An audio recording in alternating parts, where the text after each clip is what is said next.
itu sangat sangat dekat kaitannya dengan istilah evaluasi ketika memberikan. Tapi malah yang menarik ingin saya bahas di sini, tentu kalau kita bicara dua pemikiran organisasi besar antara Muhammadiyah dan Nahdlatul Ulama, tentu ada ciri khas dari masing-masing dua organisasi besar ini. Muhammadiyah punya ciri khas tertentu, NU juga punya ciri khas tertentu. Sebelum saya lanjut, barangkali ada yang bisa memberikan komentar ya. Menurut kalian kalau di Muhammadiyah sendiri ciri khas pemikirannya tentang pendidikan itu akarnya di mana? Atau identifikasi nampaknya itu di mana dia bisa berbeda atau dia punya keciri khasan di Muhammadiyah? Ada yang bisa memberikan penjelasan hasil dari presentasi tadi dan kesimpulan yang kamu dapat? Apa ciri khasnya, apa pemikirannya, apa di bidang pendidikan?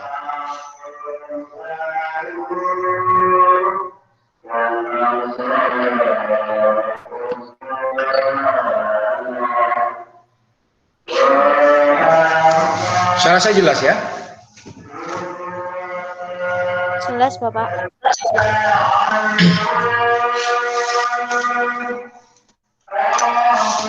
Kalau kita lihat sebetulnya ada 3 poin kalau Muhammadiyah ya, kita lihat itu. Istilahnya pembicaraan secara epistemologi atau orientasi itu ada 3 poin sebetulnya di sana. Apa itu? Yang pertama adalah ipteks, perpaduan agama dan ipstek. Itu istilahnya kalau kita baca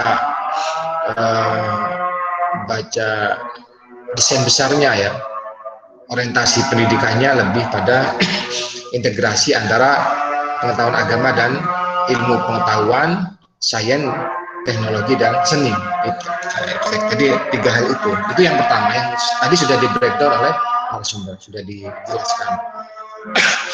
Yang kedua adalah semangat purifikasi. Ya.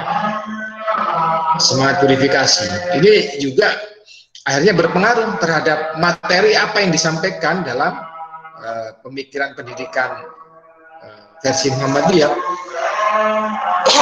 Karena bicara agama tentu bicara hal yang berkenaan dengan tauhid, hal yang berkenaan dengan pengetahuan tentang ideologi. Maka purifikasi itu berpengaruh besar terhadap orientasi pemikiran pendidikan di Muhammadiyah. Yang terakhir adalah yang berkenaan dengan tajdid atau pembaharuan. Ya, tajdid dan pembaharuan. Makanya Islam berkemajuan itu sebetulnya juga satu hasil dari, menurut saya hasil dari 3 hal ini. Dan ketiga hal ini yang kemudian mempengaruhi gerak Muhammadiyah menurut saya ya. Sehingga dari 3 hal inilah akan sedikit nampak apa yang dimau oleh Muhammadiyah, yang diinginkan oleh Muhammadiyah atau tujuan Muhammadiyah itu sendiri sebagai organisasi dalam pengembangan pendidikan. Maka ketika kita sudah bisa melihat atau mengidentifikasi secara epistemologi dan konsep serta orientasi yang yang ingin diraih oleh sebuah lembaga, maka akan ada kerja-kerja praksis, kerja nyata yang dilakukan. Bagaimana agar 3 hal ini bisa terrealisasikan, upaya-upaya untuk melakukan integrasi antara ilmu agama dan ilmu pengetahuan, teknologi dan seni, kemudian upaya-upaya untuk melakukan purifikasi yang kita kenal dengan istilah untuk menghapuskan segala tindakan yang berkaitan dengan tindakan bid'ah dan khurafat ya. Kemudian yang terakhir tajdid atau pembaharuan yang kita lebih kenal menolak adanya taklid dan melakukan upaya untuk melakukan penggalian hukum itu, terutama yang berkaitan dengan muamalah, bukan ibadah, cenderung akan langsung mereferensikan diri terhadap Al-Quran dan Sunnah. Itu yang kemudian secara kelembagaan muncullah ya, Majelis Tarjih. Dan Majelis Tarjih itu satu tempat yang sangat berpengaruh besar terhadap pola pengembangan keorganisasian Muhammadiyah, baik dalam sisi pendidikan, dalam sisi sosial, ekonomi, politik, karena arah untuk melakukan adaptasi terhadap hukum syariat tentu yang berkaitan dengan sosial politik itu akan dihasilkan oleh Majelis Tarjih. Penentunya Majelis Tarjih. Makanya saya katakan ketika kemarin kita membahas tentang sosok Kiai Ahmad Dahlan dengan beberapa hal yang hampir tidak sama ya, beberapa berkenaan dengan pemahaman fikih beliau di fikih telu itu dengan hasil yang dihasilkan oleh Majelis Tarjih setelah Kiai Mas Mansur itu sedikit ada yang berbeda. Artinya secara kelembagaan atau secara organisasi Muhammadiyah memang arahnya di tiga identitas ini sebetulnya ya. Iptek, ya, integrasi iptek dan agama, dalam hal ini kemudian purifikasi atau puritan, kemurnian ajaran, kemudian yang terakhir tentang tajdid. Jadi mereka menolak taklid buta. Makanya pola Majelis Tarjihnya itu pola mencari dalil dengan menggunakan sumber resmi Al-Quran dan hadis. Ya, ini nanti akan sedikit berbeda dengan Nahdlatul Ulama.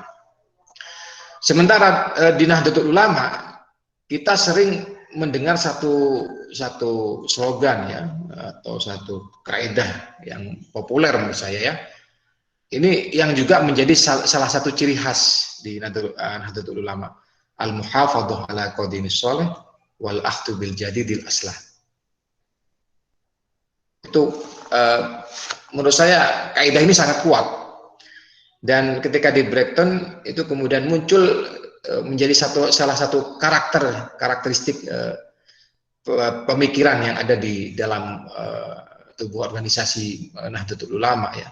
Meskipun dengan satu jargon, dengan satu makalah ini, tapi menurut saya sudah mengandung beberapa hal. Kalau di breakdown itu malah juga banyak. Berarti kalau bicara muhafadzah, jadi memelihara tradisi, memelihara sesuatu yang baik yang ditinggalkan oleh katakanlah pemikir terdahulu. Ya. Tapi wal akhdu bil jadidil aslah itu punya makna dua. Wal akhdu itu tidak hanya bisa kita amani sebagai mengambil sesuatu yang baru, tidak. Berarti akhdu itu juga mengkreasikan sesuatu yang baru. Ya. Karena di sana al-hukmu yadurru ma'ilatihi kan seperti itu. Jadi al-akhdu maknanya itu menurut saya tidak hanya mengambil sesuatu yang baru, tapi mengkreasikan sesuatu yang baru. Itu yang sesungguhnya juga sedikit berbeda sebagai konsekuensi cara berpikir. Sehingga kita bisa lihat bagaimana kemudian keberadaan Nahdlatul Ulama, misalnya latar belakang berdirinya berkenaan dengan sejarah Komite Hijaz, ya, karena tidak terlibat di forum-forum forum negara-negara Islam yang di Saudi, kemudian tidak terwakili suara Nahdlatul Ulama, kemudian membentuk Komite Hijaz yang bekerjasama dengan salah satu tokoh Mesir, Said Al-Ghumari ya, yang kemudian ketika di sana memprotes penghapusan madhab yang dilakukan oleh pemerintah Saudi dan pelarangan atau rencana pembongkaran beberapa situs-situs yang dianggap penting oleh Saudi atau Wahabi pada waktu itu, yang ditolak atau diminta agar dipertimbangkan kembali oleh Komite Hijaz. Dulu bahkan setahu saya di sana itu setiap pintu Masjidil Haram itu ada majelis-majelis yang membahas masing-masing fikih. Bahkan para imam itu bergantian tergantung madhabnya siapa. Kadang yang imam itu dari kalangan Syafi'iyah, kalangan Hanabilah dan yang lain. Dulu kan mau disatukan menjadi madhab Hanabilah kalau nggak salah ya, Ibnu Hambal, dan itu yang kurang disetujui. Selain situs-situs misalnya upaya untuk apa istilahnya ya, membongkar atau tidak mengkultuskan dalam tanda kutip, tidak ingin meratakan juga makam Rasulullah dan yang lain. Ini yang kemudian menjadi salah satu menurut saya motif ya. Dan bisa dilihat gerakan-gerakan itu akhirnya bermetaformosis dalam berbagai aspek. Sehingga NU dalam hal ini punya ciri khas bagaimana toleransinya terhadap budaya-budaya lokal karena al-muhafadzah ala qadim. Ya, maka salah satu konsekuensinya budaya lokal dalam kalau kita breakdown lagi sebelumnya ada semangat-semangat yang muncul ya, di sana ada tawasud, ada ta'adul ya, ada moderat ya, ada bagaimana berkeadilan dan yang lain itu juga muncul dalam konsep-konsep Ahlus Sunnah wal Jamaah. Nah, maka bedanya kalau di secara kelembagaan misalnya di Muhammadiyah itu ada majelis tarjih ya, sementara di NU ada lembaga Bahsul Masail yang cara mengistinbat hukumnya juga sama. Kalau di NU lebih cenderung menggunakan teks-teks salaf. Jadi memulainya itu dengan teks-teks salaf. Ada nggak beberapa kitab-kitab yang dianggap pendapat-pendapat ulama itu bisa dijadikan referensi. Ini yang kemudian mungkin diistilahkan masih taklid oleh organisasi yang lain, cara-cara NU untuk melakukan atau mencari referensi dari kitab-kitab misalnya. Sementara di tarjih, di majelis tarjih itu biasanya lebih pada melakukan upaya pemaknaan terhadap Al-Quran dan hadis. Maka konsekuensinya jika ada sesuatu yang tidak ada didapatkan dari hadis maupun Al-Quran, meskipun dengan cara kias, maka pendapat-pendapat ulama baru atau ulama-ulama salaf yang tercetus dalam kitab itu tentu tidak dianggap sebagai salah satu pendapat yang muktabar, masih bisa untuk dilakukan proses bahasanya apa ya, revisi atau tidak menganut pendapat ulama-ulama salaf itu. Dan itu terbukti dalam beberapa hal. Kalau kita lihat perbedaan dalam sisi ini itu sangat tampak antara NU dan Muhammadiyah. Bagaimana kemudian NU dengan hal-hal yang baru dan dengan hal-hal yang bersifat budaya itu berusaha untuk, bukan berusaha ya, tetap mencari dan mendapatkan dalil-dalil atau legalitas tentang keabsahan kegiatan-kegiatan itu, kegiatan-kegiatan yang dianggap bid'ah atau kegiatan-kegiatan yang kadang-kadang tidak bisa disebutkan secara rinci dalam Al-Quran dan hadis. Jadi pendapat-pendapat ulama misalnya dzikir jahar ya setelah sholat ya, kemudian bersalaman, ada beberapa hal yang tidak bisa kemudian diambil secara langsung terhadap Al-Quran dan hadis meskipun secara kiasi. Nah, ini di NU hal-hal seperti ini masih karena banyak ulama yang kemudian melakukan upaya-upaya pemaknaan yang lain terhadap ini, terhadap misalnya beberapa ulama yang terkenal di Nahdlatul Ulama itu kitab-kitabnya An-Nawawi, kemudian Ar-Rafi'i. Jadi di bawah Syafi'i itu ada ahli-ahli namanya Syafi'iyah ya, komunitas penganut Syafi'i. Di Hambali juga Hanabilah. Jadi santri-santri dari keempat mazhab pun itu beberapa hal yang berkaitan dengan fikih, yang berkaitan dengan tauhid itu masih juga berkaitan dengan muamalah atau amaliyah ibadah mahdoh itu masih digunakan pendapatnya. Makanya ini yang kemudian kalau kita lihat cara keberagamaan dalam Nahdlatul Ulama itu lebih banyak ya, lebih banyak. Jadi saya pernah dulu mendengar guyonan dari Prof. Imam Suprayogo, mantan rektor UIN itu, untuk menjadi Muhammadiyah itu lebih mudah daripada menjadi seorang Nahdien. Apa? Sudah cukup mendapatkan diskon banyak katanya. Kalau mau jadi Muhammadiyah itu diskonnya banyak. Bos nggak usah kunut, ya nggak usah tahlil, nggak usah wirita. Jadi itu karena beliau itu juga besar dua lembaga ini. Beliau juga pernah menjadi wakil rektor kalau tidak salah ya di Unmu, dan beliau sudah sering kali berkomunikasi dengan tokoh-tokoh Muhammadiyah. Sementara di UIN beliau juga bersinggungan dengan tokoh-tokoh Nahdlatul Ulama. Jadi guyon-guyonnya seperti itu. Malah kalau diistilahkan itu lebih berat menjadi seorang Nahdien karena dengan aktivitasnya yang sangat banyak sekali, nggak cukup ya tarawih saja nggak cukup cuma 10 rakaat ya, kalau perlu 20 rakaat ya, kalau perlu nanti ditambahi apa lagi gitu ya. Jadi tidak cukup dengan hanya akikoh saja, ada selamatan di kehamilan, mitoni, ngeloni dan yang lainnya. Tidak cukup di hanya takziah saja, ada 7 harinya, ada haul 1000 harinya, ada dan macam-macam ya. Jadi aktivitasnya lebih banyak, yang lebih banyak. Ya, ini karena menurut saya, tapi saya katakan lagi semuanya masih punya pola pikir dan punya segmen ya, punya yang saya katakannya punya masyarakat yang kemudian terbukti bahwa keberadaan organisasi besar di Indonesia itu, organisasi Islam itu sangat berpengaruh terhadap kuantiti setidaknya,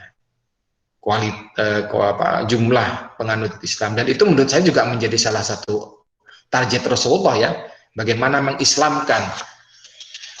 Karena kan garansinya di pembacaan atau pengakuan syahadat kan, kalau sudah di syahadat itu kan urusannya yang penting bagaimana kemudian menjaring umat itu menjadi seorang muslim ya, urusan kemudian meningkat menjadi mukmin, menjadi muttaqin, itu kan urusan-urusan selanjutnya, tapi target awalnya bagaimana pengakuan terhadap Allah dan Rasulnya itu sebenarnya yang kita pahami, target dan yang kita lihat sebetulnya malah yang kita sayangkan cara-cara untuk mengkafirkan itu, karena sesungguhnya tidak mudah. Kalau kita lihat kajian-kajian menilai orang lain, orang muslim itu kafir, itu resikonya kan sangat besar sekali. Sementara kalau persoalan anggapan syirik itu kan masih ikhtilafi ya. Karena pemaknaan syirik di situ juga masih diperbincangkan oleh beberapa ulama. Syiriknya itu dalam tanda kutip, misalnya kalau memang ada sebuah keyakinan ya, bahwa yang dia lakukan itu memang tidak untuk, istilahnya tidak untuk Allah.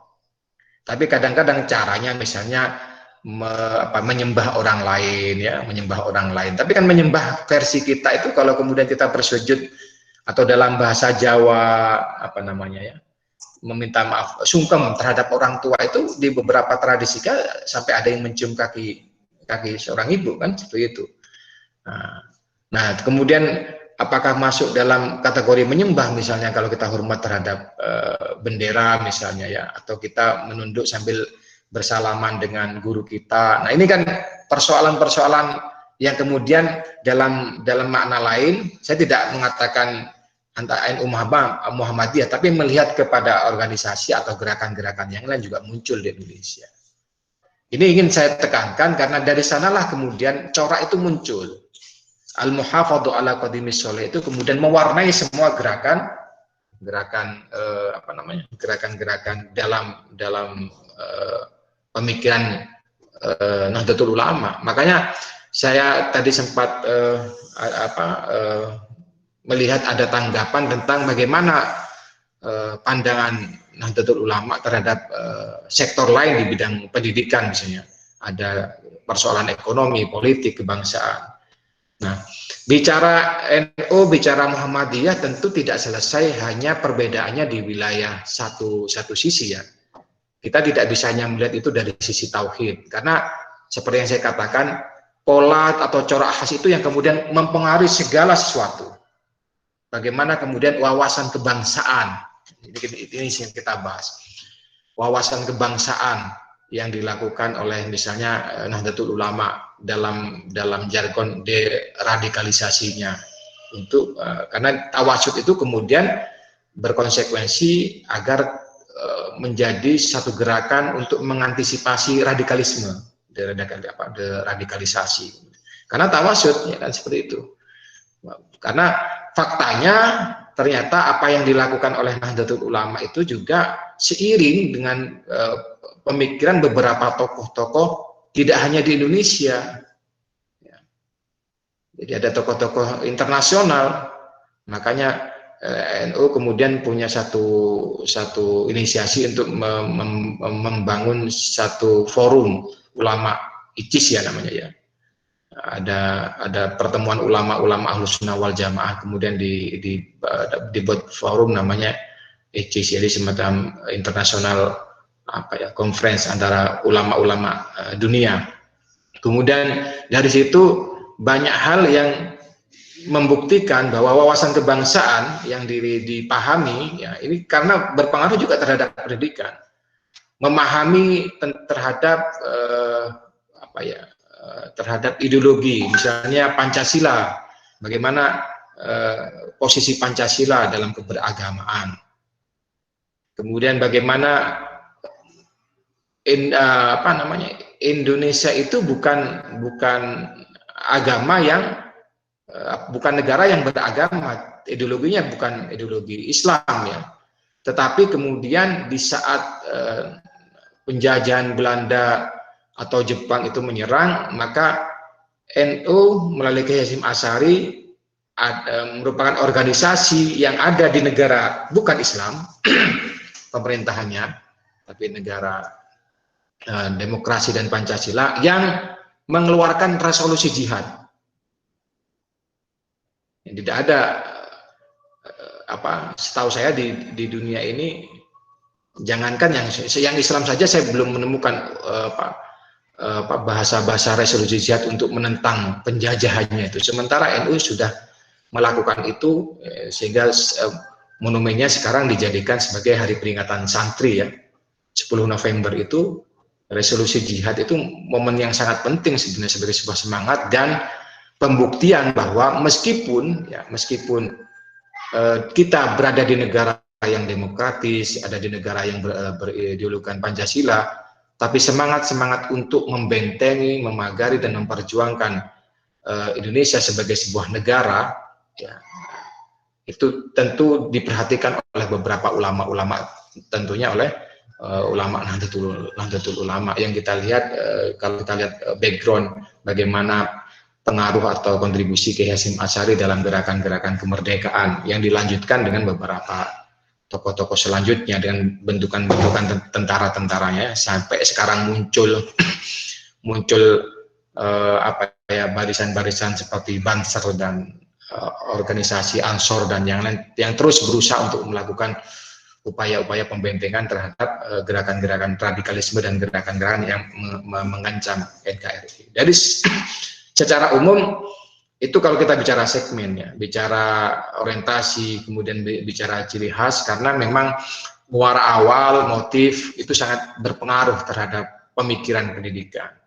Maka sampai sekarang misalnya secara materi pemikiran pendidikan di wilayah di organisasi Nahdlatul Ulama itu sangat konsep untuk pada isu-isu Islam wasatiyah, Islam moderat ya, Islam yang tidak terlalu kiri dan tidak terlalu kanan, tidak ekstrim juga ya, tidak terlalu ekstrim dan juga tidak terlalu radikal. Itu yang kemudian dicari jalan tengahnya, dan itu memang satu bentuk pola yang dibangun oleh Ahlus Sunnah wal Jamaah. Jadi Ahlus Sunnah wal Jamaah itu kalau kita lihat tokoh-tokohnya tokoh-tokoh moderat semua di dalamnya itu. Moderat dalam arti di tengah-tengah pemahamannya kan. Kalau kita lihat di konun asasinya NU itu ada beberapa pemikiran Kiai Hasyim Asy'ari yang kemudian terekam untuk mengidentifikasi apa sih Ahlus Sunnah wal Jamaah versi Nahdlatul Ulama itu. Maka 3 hal yang kemudian muncul. Secara fikih, Ahlus Sunnah wal Jamaah itu adalah kelompok yang menggunakan pendapat-pendapat dari 4 mazhab fikih, yaitu Imam Abu Hanifah, Imam Syafi'i, Hambali dan Maliki. Ini secara fikih. Meskipun prakteknya di fikih itu sangat berbeda sekali, artinya banyak pendapat-pendapat yang tidak sama antara satu mazhab dengan mazhab yang lain atau internal mazhab.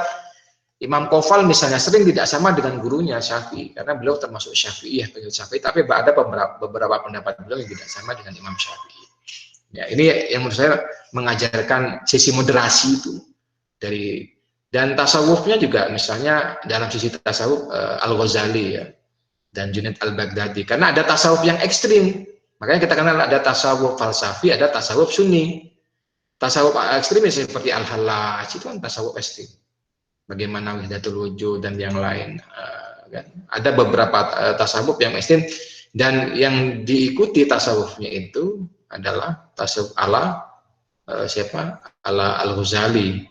Makanya banyak menggunakan referensi milik karangan Al-Ghazali seperti Ihya Ulumuddin dan kitab-kitab yang lain yang memang Al-Munqidh min ad-Dhalal dan kitab-kitab yang lain yang dijadikan referensi dalam materi pendidikan di Nahdlatul Ulama. Yang terakhir yaitu hal yang berkenaan dengan tauhid ya.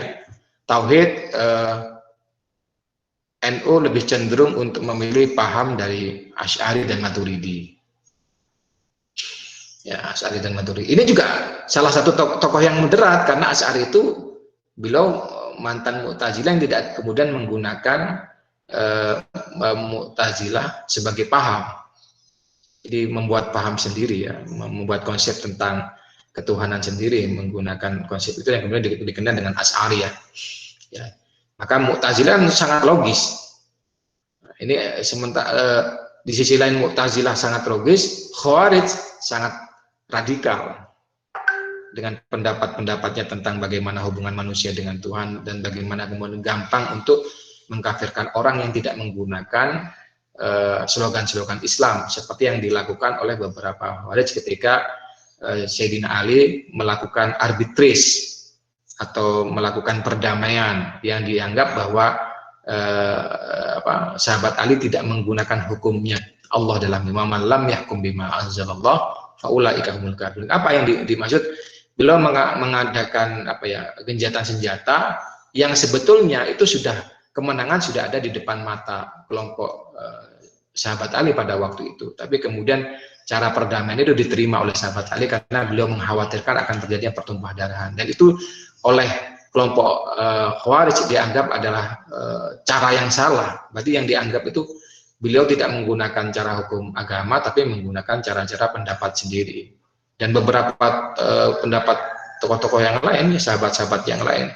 Dan itu sampai sekarang. Dan itu muncul misalnya apa yang dilakukan oleh siapa itu saya lupa, yang membunuh sahabat Umar ketika sholat ya, ketika yang membunuh sahabat Ali juga ketika sedang sholat. Itu kan tokoh ini jadi tokoh yang hafal Quran ya. Saya kok lupa namanya. Ada yang ingat barangkali yang membunuh sahabat Ali ketika beliau sholat atau membunuh sahabat Ali ya, kalau tidak salah ya. Saya kok lupa namanya. Ahli sujud juga dan ahli hafal Quran juga, tapi cara berpikirnya itu sangat-sangat radikal. Dan itu sampai sekarang pola-pola seperti itu muncul. Nah, pemahaman teologinya Asy'ariyah ini atau tauhid Asy'ariyah ini menjadi pemahaman yang moderat. Nah, cara-cara moderat atau tokoh-tokoh yang dianggap moderat dalam tiga bidang ini, tasawuf, fikih, kemudian tauhid, ini yang juga kemudian menjadi salah satu kerangka atau teori berpikir NU melihat kebangsaan. Maka di itu kemudian seakan-akan mendoktrin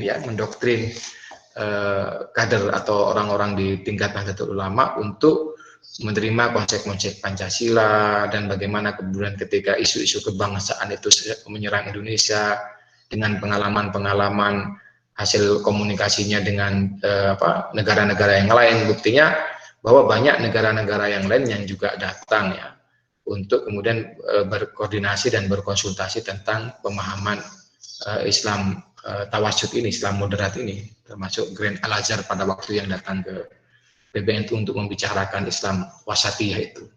Ini menurut saya sekali lagi dua segmen yang menurut saya punya masing-masing punya kontribusi, tapi yang terpenting bagaimana kita memahami pola pikir yang ada di kedua lembaga ini ya, antara Muhammadiyah yang telah saya katakan ada 3 corak penting dan NU dari satu slogan yang kuat, tapi kemudian ketika di breakdown itu sisinya sangat banyak sekali ya.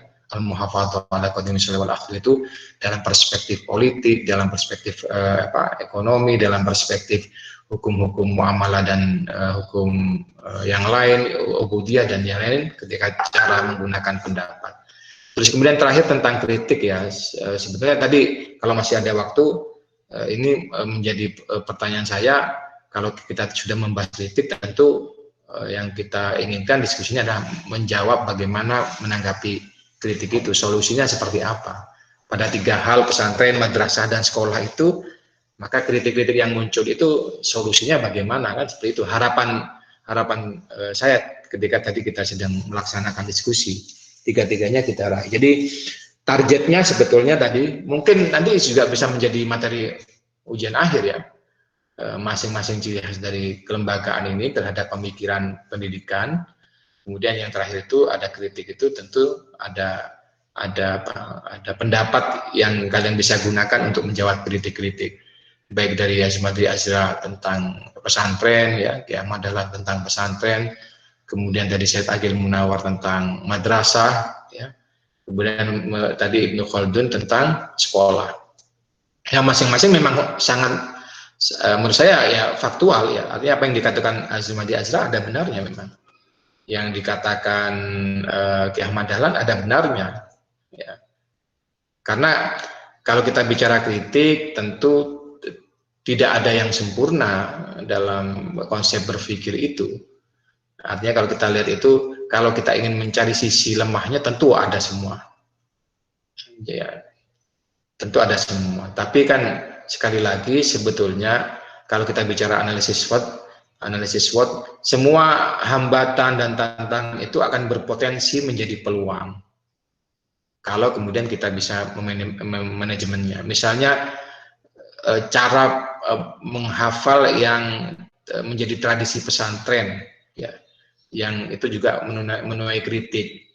Seperti yang pernah saya sampaikan, di madrasah atau di sekolah, di kampung kita, atau di musola itu, atau di madrasah dini yang ada kampung itu, banyak teman-teman kita, atau saya sendiri, atau kita, itu yang di tingkat ibtida'i MI itu sudah menghafal amsilatut tasrifiyah sangat lancar ya, bahkan ya. Dari fa'ala yafulu fa'lan, terus mendoroba itu durban, sampai seterusnya, wazannya apa, itu hafal. Tapi kadang-kadang tidak definisi. Jadi tahu tasrif, untuk apanya nggak tahu, pokoknya doroba itu durban itu. Sampai akhir tidak pernah dipraktekkan dalam gramatika bahasa Arab. Ya. Apa sih fungsinya masdar, isim fa'il, dan bagaimana sih cara membuat satu kalimat atau satu kata ketika berubah bentuk, itu tidak pernah praktek. Ya, akhirnya sampai, mohon maaf, kalau tidak definisi sampai tua pun ya nggak ngerti maksudnya. Apalagi kalau kemudian yang dihafalkan sekelas Alfiyah Ibnu Malik, ya, itu kan sudah kelas-kelas mu'allifan, kelas-kelas gramatika untuk pengarang sebetulnya itu kalau kita bicara itu. Tapi di beberapa tempat itu tidak bisa dimaksimalkan secara pemahaman dan secara praksis.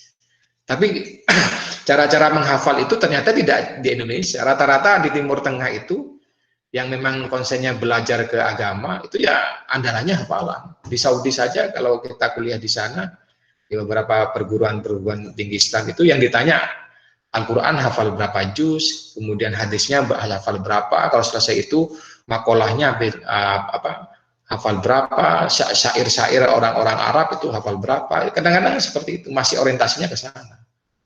Ini sebenarnya memang bisa. Tapi satu sisi dari saya sendiri, dengan hafalan itu sendiri, kalau memang berhasil dengan hafalan dan memahami, kita bisa melihat tokoh-tokoh yang dengan kekuatan hafalannya itu kemudian menjelaskan apa yang beliau hafalkan itu punya apa yang masih katakannya, punya kualitas lebih daripada yang tidak berangkat dari hafalan. Karena runut kan, kalau mohon maaf, misalnya saya cerita Gus Baha dan yang lain, bagaimana beliau bisa menjelaskan beberapa hal yang berkenaan dengan persoalan-persoalan agama, ya, dengan hafalan Al-Quran yang kuat, hadis yang kuat, dan beberapa teks-teks kitab salaf yang kuat, sehingga itu terintegrasi dan terpadu sehingga utuh secara memahami, dan orang tahu apa referensi dalilnya.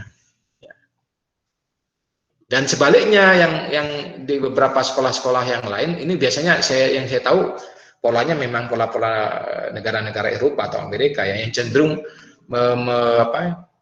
mengutamakan pemahaman daripada hafalan. Seperti yang saya sampaikan, kalau di Eropa itu nggak nanya hafalannya berapa, jadi kemampuan berpikirnya yang lebih dikuatkan. Misalnya kita diskusi ini, besok silakan baca buku ini terus kita diskusikan buku ini. Jadi nggak nanya hafalannya berapa juz atau hadisnya berapa, lebih pada pemahaman ini. Dan ini di Indonesia semuanya mau diadaptasi. Kita kan tahu ya, Indonesia kan mau diadaptasi. Jadi sebetulnya kita itu dalam tanda kutip juga jadi korban. Sehingga proses adaptasi itu yang kemudian membuat kurikulum Indonesia itu menjadi kurikulum yang sangat gemuk dibandingkan dunia-dunia yang lain. Kita lihatlah materi di setara MI atau MTS, berapa materi yang diajarkan ke kita pada waktu itu. Agama di breakdown menjadi 4, IPS dibagi lagi menjadi berapa, IPA dibagi berapa, matematika, terus ilmu-ilmu yang lain. Seakan-akan kita menjadi siswa yang super ya, yang diminta untuk memahami semua. Jadi kadang-kadang ada beberapa tanggapan dari teman-teman di luar negeri itu ketika menghadapi ujian dan yang lain. Saya saja dengan 4 materi di sekolah saya, untuk belajar menghadapi ujian itu berjam-jam yang saya lakukan untuk memahami itu. Nah, kalian ada sampai 12 materi atau 15 materi, butuh berapa hari untuk memahami itu. Sementara ujiannya besok. Makanya ada sistem SKS, sistem kebut semalam ya.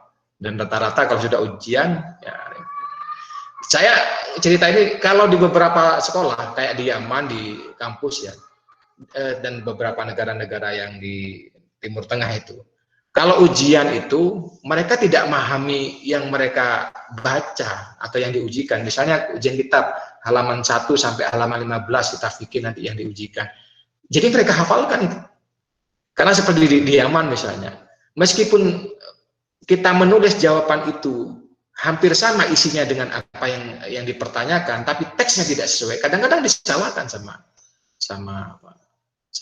gurunya, pengampu itu. Jadi kesamaan antara pertanyaan dan teks itu memang sangat dituntut sekali. Nah, itu yang saya katakan dalam satu sisi seakan-akan pendidikan Indonesia itu kalau kita lihat menjadi upaya-upaya adaptasi yang kadang-kadang kita akhirnya kesannya menjadi korban. Makanya kurikulumnya ganti-ganti terus, ganti menteri, ganti kurikulum. Mulai dari kurikulum berapa? 2004 ada KTSP, ada kurikulum saintifik dan yang lain. Pokoknya kalau menteri nggak ganti kurikulum kayaknya menterinya nggak keren ya. Jadi kalau menterinya nggak ganti kurikulum, tapi masalahnya yang jadi korban kan siswanya itu kan. Masing-masing punya pendapat sendiri. Jangankan siswa, guru-guru juga jadi korban tuh. Jadi belum selesai kurikulum 2024, KBK belum selesai, kemudian muncul lagi KTSP belum selesai, pembinaan lagi kurikulum saintifik dan yang lain, dan butuh biaya dan butuh konsen. Sementara yang sertifikasi harus membuat RPP, membuat macam-macam. Kadang-kadang ditelantarkan murid-muridnya karena repot atau sibuk dengan memahami kurikulum baru itu. Kadang-kadang karena memenuhi tugas sebagai guru yang disertifikasi, ngisi-ngisi isian berkas-berkas itu, kadang-kadang cenderung murid-muridnya dikasih tugas dan ditinggal untuk mengerjakan itu. Itu fenomena dan faktanya.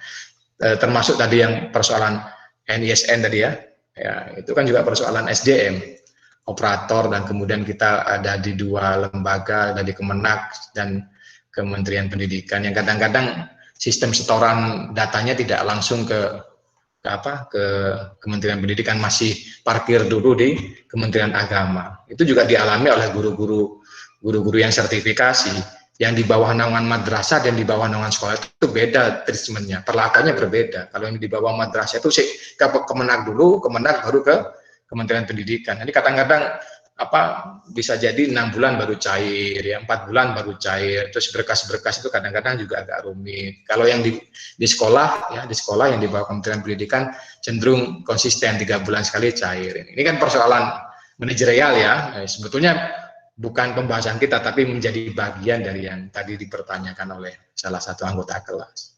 Secara umum mungkin seperti itu yang bisa saya sampaikan, tidak terlalu menggembu-gembu, tapi titiknya kita lihat di sana. Kita bicara fakta, bagaimana kemudian pengaruh pemikiran pendidikan ini, dan sampai hari ini kita menjadi bagian dari orang yang terpengaruh oleh pola pendidikan itu. Yang seperti saya katakan, mungkin kalau kita sampaikan seperti tadi, bahwa kita juga cenderung selalu mencari solusi bersama dan selalu melakukan diskusi bagaimana sebetulnya ciri khas pendidikan di Indonesia itu. Kadang-kadang kita juga berpikir pola pendidikan kita seperti di Jepang, atau seperti di Swiss, atau seperti di Eropa, atau seperti di Timur Tengah. Jepang yang kadang-kadang punya slogan itu ketika lulus, yang ditanya bukan nilainya, tapi bisa apa. Kamu lulus sekolah itu bisa apa? Di Jepang pertanyaannya seperti itu. Kalau di Swiss itu mulai melakukan upaya klasifikasi potensi mulai dari kecil. Anak itu tidak kemudian dicekoki materi-materi, apalagi yang sekarang ya ingin bersaing sehingga di PAUD saja sudah memaksakan untuk belajar membaca, memaksakan untuk bukan tempat bermain lagi kadang-kadang ya. Di MI pun juga, di TK juga seakan-akan bukan tempat bermain. Kalau saya lihat kemarin anak saya aja dapat tugas dari sekolah masa pandemi ini luar biasa, kadang-kadang orang tuanya aja nggak paham tugasnya. Apalagi anak yang masih TK ya, MI itu saya lihat, saya sendiri lihat tugas anak saya sudah masuk berhitung, bahasa Arab itu ya, bahasa Arab. Saya aja kadang-kadang yang pernah mohon maaf, di Timur Tengah kadang-kadang tinggi sekali yang ditanyakan. Menurut saya ya untuk bahasa anak itu kadang-kadang bahasanya sudah bahasa-bahasa populer dan yang lain. Ini kadang-kadang yang banyak kita tidak sadari. Sementara semangat Menteri Pendidikan sekarang, ya Mas Nadiem itu kan lebih pada tidak pada penguasaan keilmuan sih sebetulnya. Ada satu hal yang integrasi dengan keprofesionalan. Bagaimana seorang yang profesional itu tercetak dari beberapa hal yang sifatnya praksis. Jadi konsepnya sudah ditata menjadi orang yang profesional dalam bidang wirausaha dan yang lain, atau orang yang punya kontribusi. Dari mana natanya? Materi apa yang diperlukan? Makanya kemarin kan ada isu-isu kemampuan berbahasa, kemudian ini. Jadi ada titiknya, alurnya itu ada. Tidak semua kemudian dijamah. Ya, seperti yang kita lakukan. Sampai hari ini pun kadang-kadang ya, sampai kuliah itu kadang-kadang kita nggak tahu ciri khas kita kemana. Itu bisa dipertanyakan ke teman-teman di PAI itu ya. PAI itu sebetulnya arahnya kemana? Prakteknya kadang-kadang kalau sudah di sekolah, di madrasah yang terbatas itu, di tempat saya aja PAI, guru-guru PAI ngajar bahasa Indonesia. Guru PAI ngajar, karena stoknya kita nggak punya yang lain, yang banyak itu lulusan PAI itu.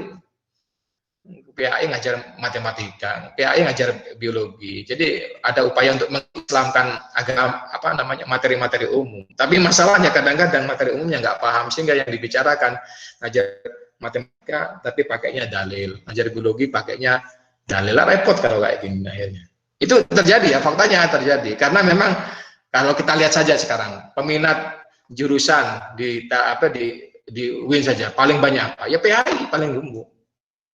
Ya, yang di mana, di perawat, di biologi, di saintek itu minim ya. Tapi kalau PAI itu kalau kita lihat prosentasenya mungkin 1:10 ya, 1 diterima, 9 ditolak, mungkin kayak gitu di PAI itu. Kursinya sangat banyak sekali, dan jumlah rata-rata ya mahasiswa terbanyak di UIN yang saya tahu ya PAI. Padahal mungkin saya sempat ngasih sedikit. Ada kritik ya, agama itu tidak layak untuk diajarkan di sekolah. Dulu pernah ada kritik itu kalau salah. Pendidikan agama itu tempatnya bukan di sekolah. Jadi pernah ada wacana untuk, bukan wacana, ada usulan untuk menghilangkan materi agama di sekolah.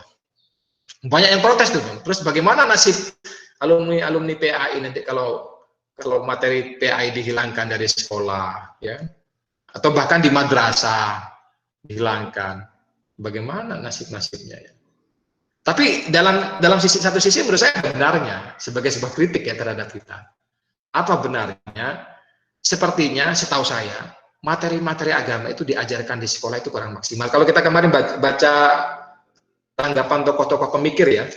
Pemikir kan kita kan tahu kemarin beberapa konsep pemikiran dari mulai siapa kemarin ya, tokoh-tokoh yang kita bahas pada sebelumnya lah, mulai dari siapa, Syekh Zarnuzi, mulai siapa kemarin kita bahas itu. Rata-rata sepertinya tujuan dan visi misi pendidikan agama itu menurut saya kurang pas. Kemudian bukan saya memahami apa yang menjadi kritik itu. Dalam beberapa hal kejadiannya kurang cocok kalau kemudian itu dipraktekkan di sekolah. Makanya kan kemarin sering kita melihat bagaimana profil seorang murid dan guru, orientasi untuk mendapatkan ijazah, untuk mendapatkan gaji, untuk mendapatkan hal-hal yang duniawi itu seakan-akan tidak sejalur dengan pendidikan agama. Itu kan kemarin yang sempat kita bahas berkali-kali, tujuan-tujuan itu, klarifikasi dari Ki Hasyim Asy'ari dan beberapa tokoh-tokoh pendidikan sebelumnya. Sehingga betul-betul orang paham agama itu adalah orang yang memahami agama adalah orang yang betul-betul murni untuk memahami tentang pemahaman-pemahamannya untuk meningkatkan akhlak. Dan itu sepertinya ya, kalau di sekolah dalam tanda kutip momennya kurang kuat. Artinya apa? Tidak kemudian ada yang mengatakan seperti itu, Pak, berarti ada materi PAI aja di sekolah, moral masyarakat Indonesia itu sudah seperti itu, apalagi dihilangkan. Ada pendapat seperti itu. Tapi ada pertanyaan baliknya, bukan persoalan kayak gitu. Artinya ketika orang ini belajar agama di tempat yang benar, yang lebih benar ya, di mana? Jadi di guru-guru yang dalam tanda kutip ikhlas, di musola-musola, di pesantren-pesantren yang memang di sana ada aura seperti itu, semangat seperti itu. Jadi cari gurunya itu, cari komunikasi agamanya itu biar lebih pas itu. Itu bagi orang yang kemarin mengkritik keberadaan PAI. Jadi dalam tanda kutip ini kritik membangun menurut saya ya. Jadi sebagai muhasabah kita ketika menyampaikan materi-materi agama di sekolah itu agar hal-hal yang diharapkan oleh para pemikir pendidikan itu betul-betul kita usahakan untuk direpresentasikan. Makanya kemarin sempat nanya adakah barokah di perguruan tinggi?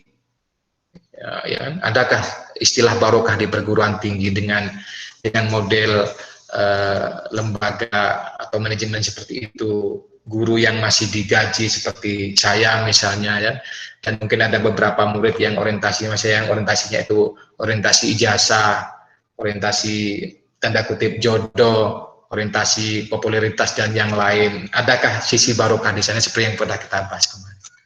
Barangkali itu ya, karena ini penutup dan mohon maaf kalau terlalu panjang yang saya bicarakan. Semoga pertemuan akhir ini menjadi pertemuan yang bermanfaat bagi semuanya, bagi saya terutama. Jika ada yang saya sampaikan ada salah, mohon koreksinya dan bisa mencari informasi dari yang lain.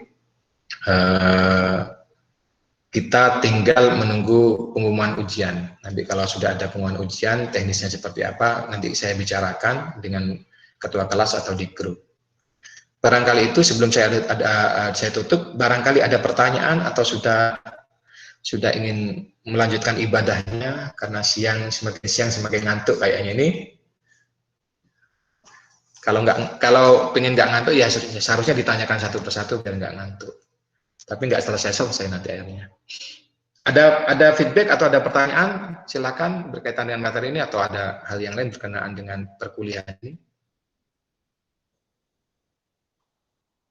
Saya kembalikan ke moderator atau penanggung jawab kelas. Bila ada silakan, bila tidak saya cukupkan.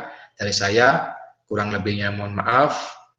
Walafu minkum. Wassalamualaikum warahmatullahi wabarakatuh. Waalaikumsalam.